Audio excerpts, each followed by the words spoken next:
All right, here we are, back with episode number 26 of the HYPEWORKS podcast with myself, Alex, and my brother in arms, Jake. Super excited to have a guest today, Charles Floate, who is possibly one of the most foremost experts in SEO online.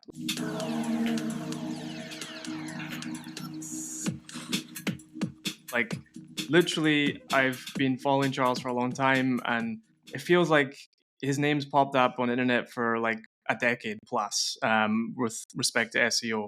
I've got a question for you, Charles. Actually, I used to use a website called Warrior Forum. It was you're probably aware of this site. Were you actually on that site, or am I just imagining things? No, I was. Yeah, I was on Warrior Forum for probably like 2 or 3 years, from 2011, I think, 2013. That's where I must have first seen your name online. But that was a long time ago. That must have been like 2014, maybe? Crazy. 2013? The end of when I was using Warrior Forum. Yeah. Is that site still online? I don't even know. Still going. It's actually, people are still selling like WSOs. Do you remember that, Jake? It's like an internet, like black hat kind of club, like clubby kind of forum thing. I'm a good guy, you know. I'm like Batman. What were you doing in 2014, Jake? What was I doing in 2014? Oof, actually, I'll tell you. I was running my first business, and my first business was running club nights, techno and house music. A little known fact about me. All right. Jake, we started doing this like a new format. We jumped to kind of what's happening right now, and I think it's really interesting in terms of SEO, Charles, because you actually did a tweet today that caught my eye when you said basically backlinks are like the be all and end all now in terms of like SEO. Do you want to dive into that and like share your kind of thoughts on that? And yeah, so backlinks and kind of link authority have essentially become the number one thing that Google's algorithm is relying on to detect everything. So it's detecting prioritization of the SERPs, it's detecting spam, it's detecting everything that they're kind of relying on authority to do a lot of the hard work and the hard processing for them. I think that that's translated into a lot of sites now who, if they don't have X, Y, and Z in terms of root authority and link authority and link trust and brand power and all of these things, that they've just lost to sites that do. And all of those sites that generally do are mega corporations with, huge domain authorities, huge marketing departments, content departments, ad spend, and a lot of people are kind of accusing them of having direct communication with Google and its search team, and them being able to preempt a lot of the changes that Google are moving towards because of that direct communication. And recently, it's come out that Forbes have just deleted 14 or 15,000 pages on their website, and that might have been due to a direct communication with Google, where a lot of people are saying, well, that's it's not fair that Google are prioritizing that authority in the first place so much, and that it's very unlikely that a Forbes journalist has more expertise on the best tennis racket than a actual tennis player or hobbyist, right?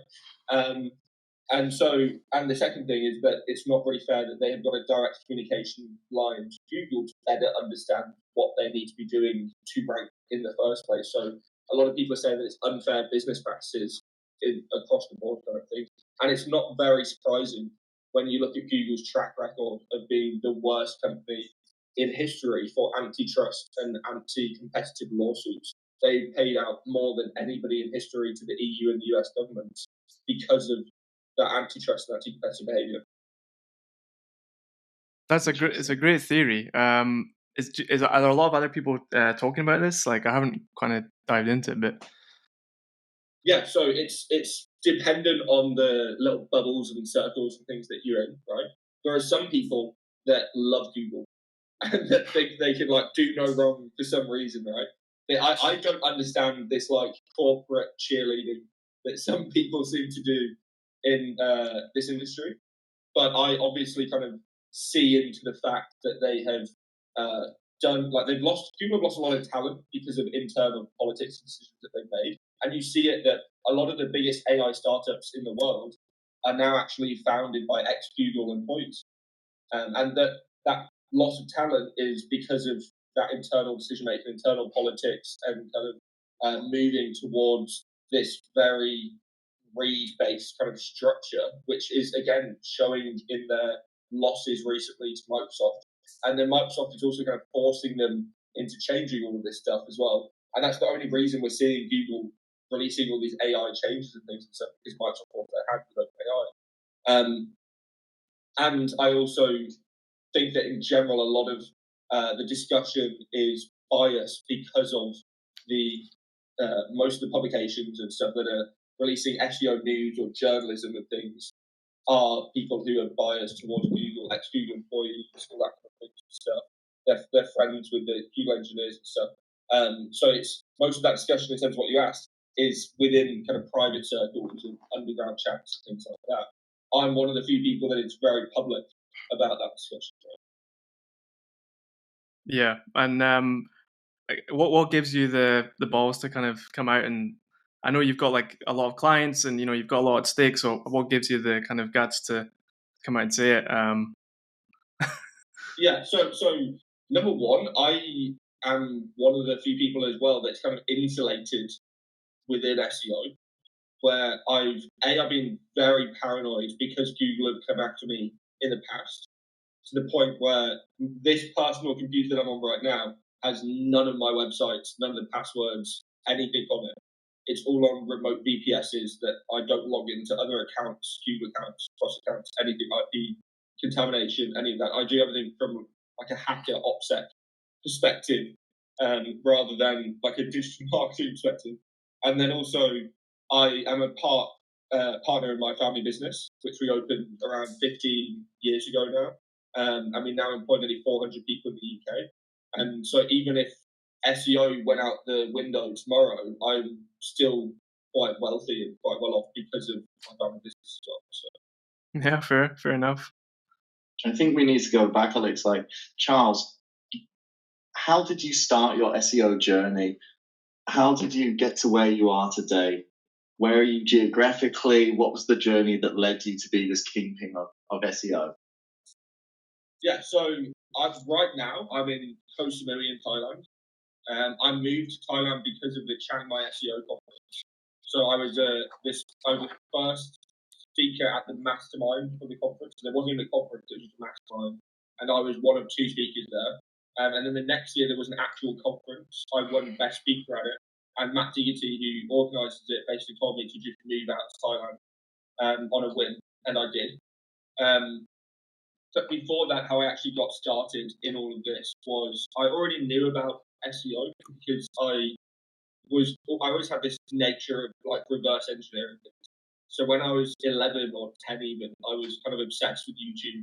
And I was like, right, I'm going to make YouTube videos and become a YouTuber. It's the modern dream, but 15 years ago. It's funny, our last guest is a YouTuber. He was a really big gamer, now he's in travel. Yeah, exactly. So I always kind of had that dream. But then, I had like a squeaky voice and was 11 years old and it wasn't the best kind of suited for YouTube quite yet. But what I kind of figured out was that you needed to do SEO to rank these videos in like search and in the suggested and browse features. And so I was aware of it then and there. And then my mom, again, set up this family business, got scammed by a web design agency. So my dog goes in. She got scammed by a web design agency, and they basically wanted £8,000 a month to do SEO for her.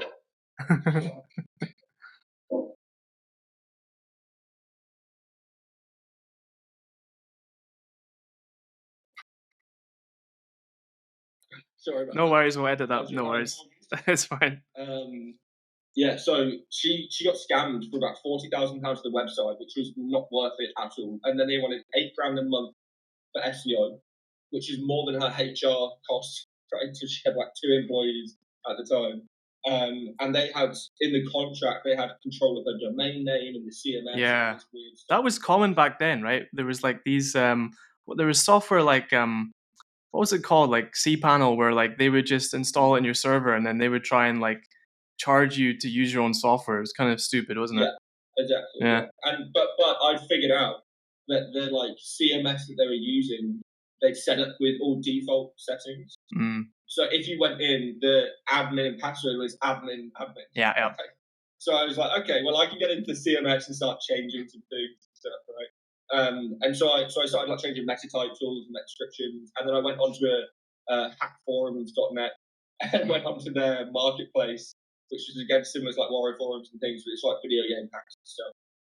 And I ended up meeting my mentor on there, who I was buying links off. He was also, I was 12 at this time, and he was 16. He's now a couple of years older than me, still like 4 years older than me, so he's about 32 now.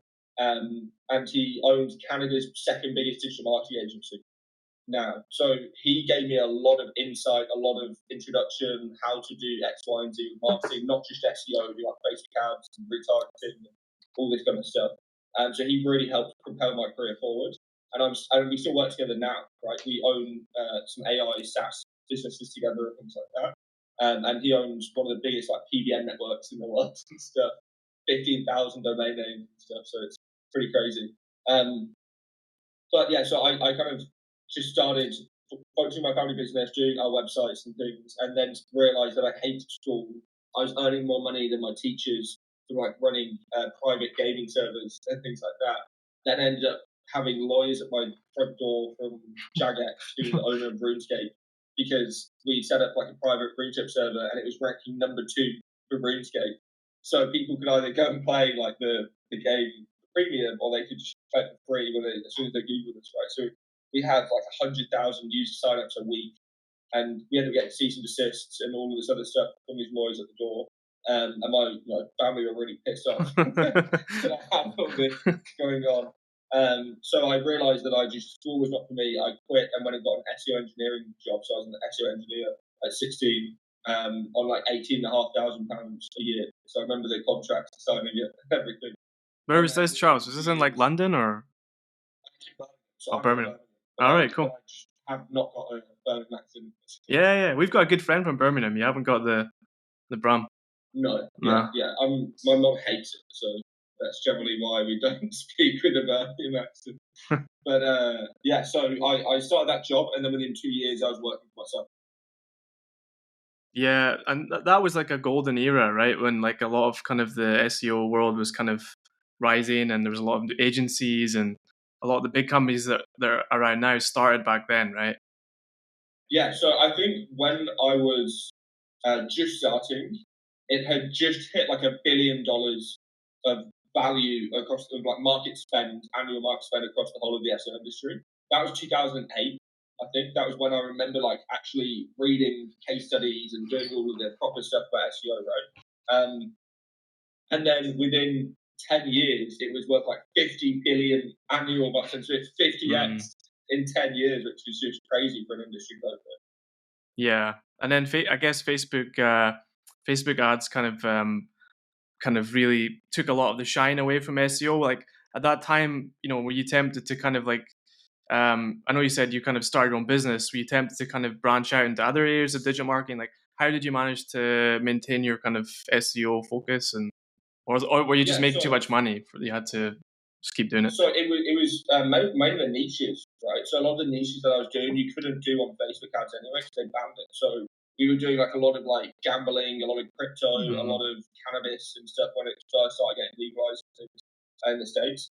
And those were just completely banned on Facebook ads and Facebook PPC. And to the point where if you were actively trying to do it, and I was working with a lot of people that were, they were getting like banned by their banks for like running these campaigns with credit cards and stuff on Facebook ads and stuff. So it was way more serious than anything that was happening in SEO. And you could do niches that you couldn't really do in PPC. And I also saw, realistically, if you looked at how much traffic Facebook was sending and how much traffic Google was sending, Google was just 20, 30 times bigger than Facebook. So I always kind of bet on Google growing.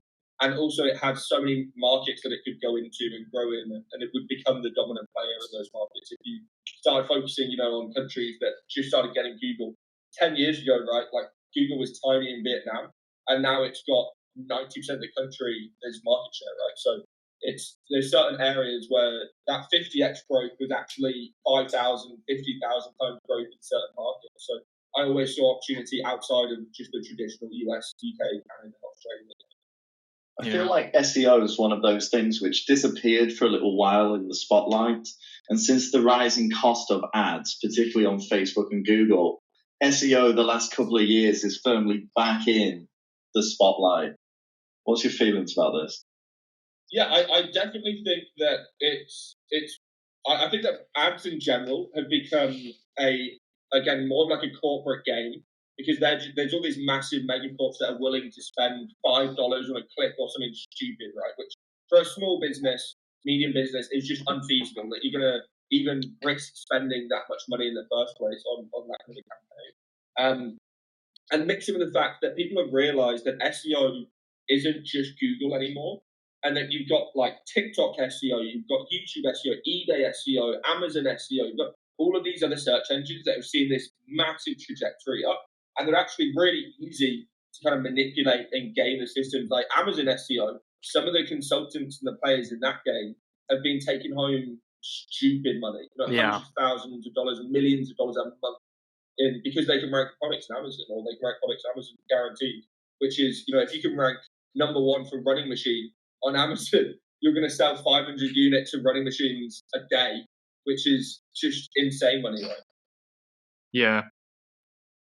So yeah, I mean, there's a lot of money kicking around. And like, how did you think about the agency versus like product approach? Because like you learn a lot about SEO over the years, and obviously you were selling your time, I guess, for a long time. So how do you think about that? Like going from selling your time to actually building a product, or I know you have several products now, but starting off with the first product. Yeah, so I think my first product in SEO was probably an agency. So I had an agency, but I had affiliate sites and AdSense, managed AdSense sites, and all this other stuff going on way before. But agency life, I just hate it. Like I have an authority complex anyway, so I don't like the power dynamic of like you're working for somebody else. In consulting, it's the power dynamic is the opposite of agency work.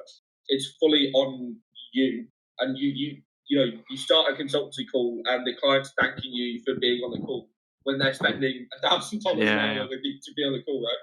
That doesn't happen with agency work. They're phoning you up to complain at 3 o'clock in the morning, right? And I'm not okay with any of that. And I started having like staffing confidence issues where we'd have like hardcore UK like old school business owners, what I'm talking about, like the 60s, 17-year-old, like phoning up and just ripping into my staff and like completely destroying their confidence, and like they don't want to come to work tomorrow, and like it's just insane. So you're like battling multiple fronts, and I just didn't like it. And I always had this mentality that I was a way better SEO than I was being a CEO. So I wanted to sell that agency, and I had another link agency that was doing well. So I kind of started pumping all of my time into that. Then as soon as we did that, the first 30 days, we did $200,000 revenue on the link agency. Then we sold that, and that's now publicly listed with a fund on Folio. And then I moved all of my stuff into niche sites and affiliate sites and consulting. And then Google helpful content update and all this other medic update and all this other stuff started happening. So I started diversifying again into foreign sites. So I was doing like a lot of Norway and Qatar and Kuwait and things like that for like financial services, CPA and things like that. And then I diversified again last year into Parasite SEO, because Parasite just started taking off to like a new dimension. And the ROI, you can see, you can spend $1,000 in Parasite and you can make $10,000-$20,000 a month, and you can't do that in anything else in SEO. Can you explain that, Charles? The Parasite? I've heard of the term. No bother. So Parasite SEO is the reason it's called Parasite is because you're using other people's domain names. So using large authority sites, you're either paying them to get a sponsored article, sponsored piece of content and editorial on their site, or you're doing free parasites like LinkedIn posts or Reddit or Quora or things like that, where you can create a page on their domain name, and it's either an actual blog post or it's like a Q&A. And for example, on Reddit, you could create a comment, you could create a question as a post on one account, and on another account, you can answer your question with an affiliate link going to an offer, right? And it looks very genuine and real to users, but actually you're earning a lot of money off of affiliate links. And you're ranking the post as well at the same time because of how much Reddit is favored by Google, because of the forums and discussions, pops, and Reddit in general is just favored by Google so much recently. Yeah. So you build these pages on other people's domain names, and then because they have got so much authority and favor from Google, they just automatically rank this stuff. So we were using a lot of newspapers from like India and Africa and things because they were hugely authoritative in their terms of the domain, but they were very cheap to buy posts on. So it'd be like $50 or $250 for a post, and that post would immediately go to number 4 for like best online casino or something like that. Which, so the ROI, you can imagine, you can make more off of one commission than you did off of just the cost of posting the post in the first place. I have a question. Is on-page SEO dying then? We're talking a lot about backlinking, off pages, the Parasite using other people's domains. What's your feeling about on-page? On-page is still very important, right? Like, it's the whole premise that you could have the best rocket fuel in the world, but if your rocket is shit, it's not going to go very high, is it? Right? So you still need to have the relevancy of the page, the content, the semantics, content, all that kind of stuff, the internal linking for link equity distribution, and all this kind of technical jargon. But a lot of on-page factors have either been removed or they've been devalued. So, as an example of one that's been removed, Core Web Vitals, which is Google's ability to see how fast your website loads for users, that was a ranking signal. It's now no longer a ranking signal, and it hasn't been for about a year or so now. In terms of ones that have gotten weaker, content was a very, very prominent signal. But since AI content kind of threw the ability out the window of creating content, Google's massively devalued content signals.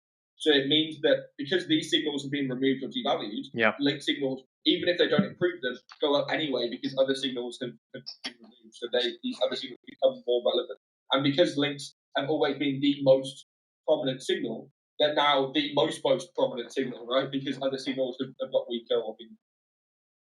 How do you stay on top of all this stuff from the changes, like technical and business wise? Like do you just like read news, like forums, like Twitter? Like what's the process?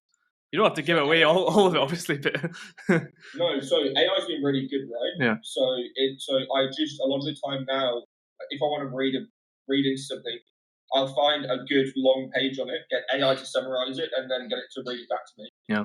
And I can be doing something else whilst it's reading a summarized version of a huge article, right? So a lot of the time I'm trying to actively do something, but I'm listening to research at the same time.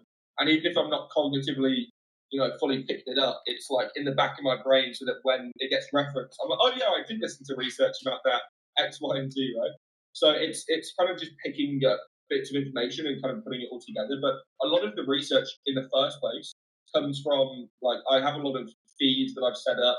Twitter's really good. If you have got lists on Twitter, you can just constantly see people sharing information and takes and links and things. And then Reddit is the other really good one, right? But even a lot of these platforms tend to be biased in some way or another because the communities are kind of biased. So I try to have a more open approach and listen to as many different takes as possible. And especially when things like Google algorithm updates come around, I'll go to my network and I'll just be like, hey, have you heard anything? Have you heard anything? What's your site doing? How's your site doing? And try and get a bigger picture that also then helps reinforce my own data and opinions. are SEOs quite open like that? Like they're willing to, yeah. Yeah. So with me, yes. I think it's probably a bit of positioning, right? If you're coming in hot and new, a lot of people are quite suspicious, especially at the moment, because it seems that Google's done a massive kind of personal targeting of influencers recently, where a lot of the big kind of SEO influencers, their whole Search Console account just got manually penalized like overnight a couple of months ago. And that happened to, like 5 dozen different influencers in the community. And a lot of them were white hat people, right? It's just that they might have been sharing 1 or 2 AI content sites. And it's this guilty by association policy that Google has that gets you kind of wiped out before. Yeah. I did want to ask one question on. I did see I do track SEO a little bit, and I did see the WooCommerce rebrand. Do you want to explain that one? I would make a bad job of it. I think it's really interesting SEO kind of topic. Yeah, so they did a domain migration from woocommerce.com to woo.com, but they've really badly messed up the migration. They didn't have wildcard redirects in place, which, if you know what a wildcard redirect is, it basically means that when one domain is moved to another domain, it automatically sends anything within this subfolder or this subdomain or whatever automatically to the same URL as the new domain. They didn't have that in place, so there was loads of broken links and things like that. Then they had like 302 issues, so it wasn't 301, it was 302, and things like which can devalue your links. And Google says they're the same, but they're not, and all this kind of stuff is going on. So they really just basically badly messed up their migration, which resulted in a 90% traffic loss from Google. So they went from having, I think, about 1 million or 1.5 million visits a month to 100K visits a month, which obviously is very bad for your business and can be considerably damaging to your brand and revenue and stuff. So they quickly reverted and actually just went back to the old domain and kind of scrapped the woo.com. But it's that question, isn't it? Like a branding question. Obviously, the person who did it, they thought, oh, woo.com is better than WooCommerce, right? The sheer length of the word is 2 words, right? What's your perspective on that? Like for other startups, or would you consider branding part of SEO, like in that way? Like, do people need to think about it, or? Yeah, so branding can help because user engagement signals are still a ranking factor when it comes to Google. So if you have got 100,000 people searching your brand and clicking on the site every month, that in itself is beneficial to your other rankings and stuff. However, I wouldn't take what they did as a case study because they very badly messed up the migration, and it's also it's easier to criticize it because than it is to kind of do it because of the scale that they're dealing with, right? It's not just their main website. They have like a help website, they have a knowledge base, a forum, a live chat system, all of this other stuff that was going on that all needs to be perfectly moved over. Otherwise, something will seriously affect the SEO, and it can create issues very poorly with Google's indexing because of how badly Google have been indexing stuff recently. They have been having indexing issues in general. So I wouldn't say necessarily, don't move domain names. I would just say the bigger you are, the riskier it's going to be, and the more established you are, the riskier it's going to be. But if you're going to do it, preempt everything. You need to do crawling on your staging site. You need to do like all this validation of indexing, all of this additional stuff way before you even do the move. And then when you actually do the move, you need to double, triple, quadruple check everything and make sure that it's all going to plan, and do additional activities on top. So you want to be doing additional link building and things to get links to the new domain as quickly as possible, just so that you increase crawl rate and things like that. Yeah. Okay, Charles, you're a genius of SEO. We've come to realize that now. So going back to basics for a newbie who's actually going through some SEO right now for a new website, and the audience, not just me, of course. What are your top 5 stages, your tips, and from everything from writing the meta descriptions, page titles, on-site words? How would you go for? What would be your approach? Everything starts with semantic topical mapping, right? So you basically need to topically map your subject into not how a human views how a subject is connected, but how the algorithm and the machine views it semantically connected. So I speak to a lot of clients that they're like, oh, in my head, this niche is connected to this niche.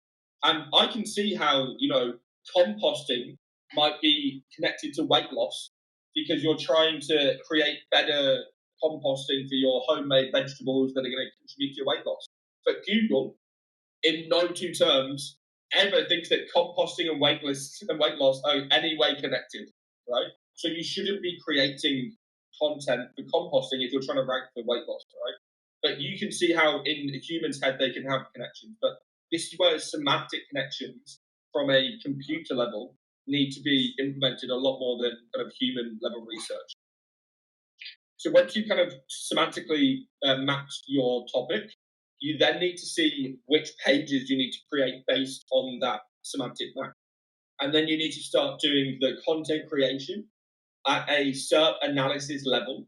So that basically means you're going to analyze what is ranking and see what you need to create on your page to create a better version, or at least to match the current number one ranking there. Then once you've created all that content, you need to do internal linking and schema and everything else to make sure that everything is connected properly and that Google distributes link equity and things across your website. And then you need to do link building and entity stacking specifically to build trust at your website, to build brief authority, relevancy, all of these signals that Google needs on top of them to verify and trust that your website's a real business and a real company and a real person behind it, and also to give you the authority to actually rank for those terms in the first place. Pretty easy. Made it sound easy. Well, if you're going for a domain name today, like, would you like? I see everyone's doing .ai domain names now. Do you think that's a thing? Like, is that just like purely for branding, or like is .com still the best, or .io or whatever .net? It's because if you add .ai, it's suddenly 100x business valuation. That's probably the main reason. What domains do you have, Charles? I noticed on your X bio you had mostly .coms, right? Yeah, everything.com. I have got SH for SaaSes, or .AIs for some AI SaaSes and some businesses. Most of it's .com. And then we've got websites for our UK business. Yeah, that makes sense. Have you paid a lot of money for a domain name before, like big money, or? Yeah, so I've got a domain name that I can't use. No way. I paid a lot of money for. Why? Because it's trademarked. So I own sofa.company. Really? Right. So we manufacture sofas and chairs and things in the UK as like our business, and then we sell them to generally wholesale, but we also have got a couple of e-commerce websites. And I wanted to create more like sofa websites. So I saw that sofa.company was on auction. I think I paid like $12,000 or something for it. And then when I started trying to build a website on it, I got a trademark infringement notice. No way. Because somebody had trademarked Sofa Company, or the Sofa Company in the UK, and they were saying that I can't use Sofa. Is that like one of the big chains in the UK? No, it was the Sofa Company. I think they're worth like £5 million a year in revenue or something. Or they're called the Sofa Company? Yeah, and obviously proactively look at anything. So I was trying to use sofa.company, right? And that still was too closely related. Like my lawyers wouldn't let me get away with it. But that's an example of a domain and paid a lot of money for and can't even bloody use it. Right? we've used it. We've done that quite a lot of times as well. I have like sofa.black and black sofa.com and like all these other random domain names I bought that we never used. Okay. We had a speaker on not too long ago that actually thinks that Google's in a bit of a crossroads right now where they're integrating AI searches into normal searches. How do you think that's going to affect rankings? Yeah, so I actually think that Parasite SEO is the one thing that beats Google's SGE, because the way that SGE works is it summarizes the top 10 results. And so if you can control 5 or more of those top 10 results and the content in them, you can control the output of Google's AI. SGE, right? And so we've been doing that recently. So you create multiple Parasite pages across different domain names. So it might be LinkedIn, it might be Reddit, it might be, outlookindia.com, it might be all of these sites that you kind of build them on, medium.com, all sorts of things.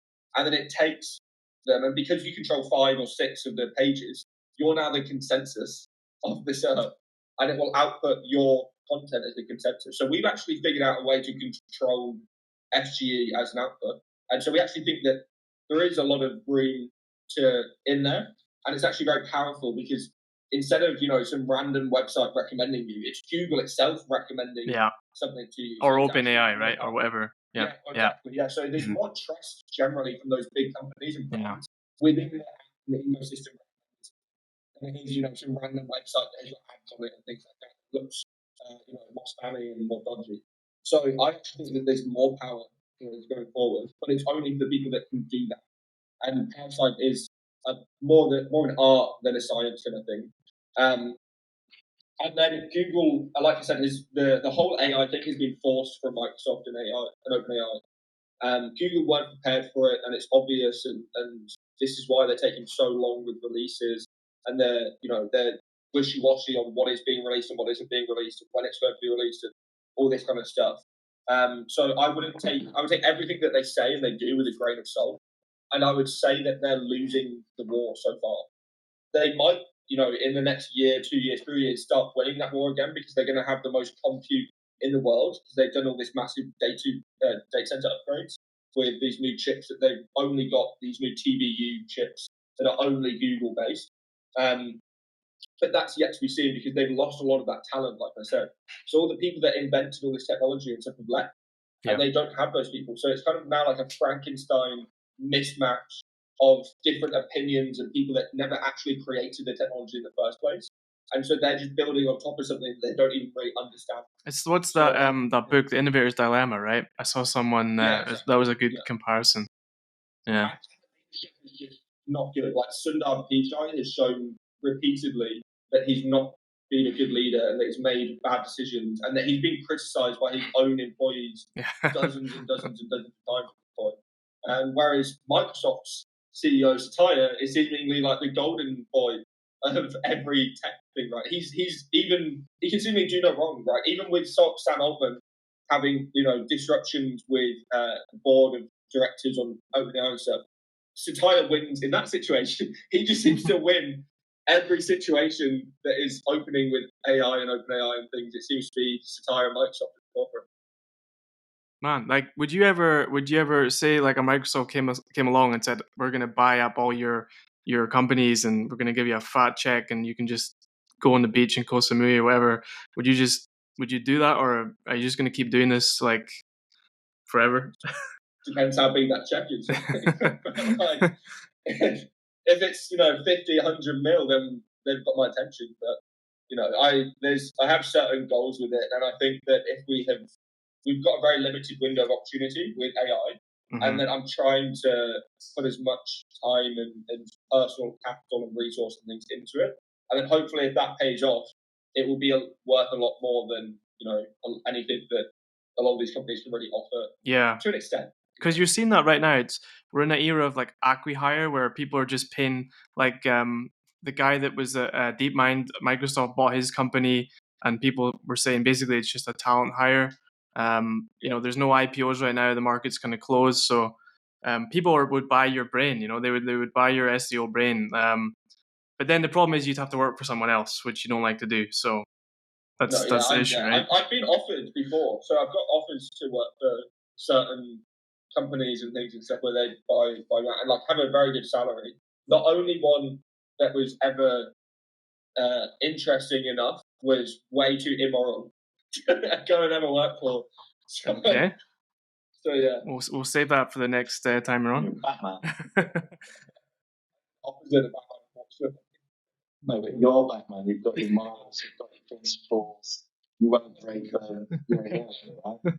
There's a line that I won't cross, and I'm definitely black at. So. Okay. I'm out of questions, Jake. Well, we usually do the recap on predictions for the future. Yeah, let's do it. Charles, what do you think is the future of SEO? I think AI is the future of SEO.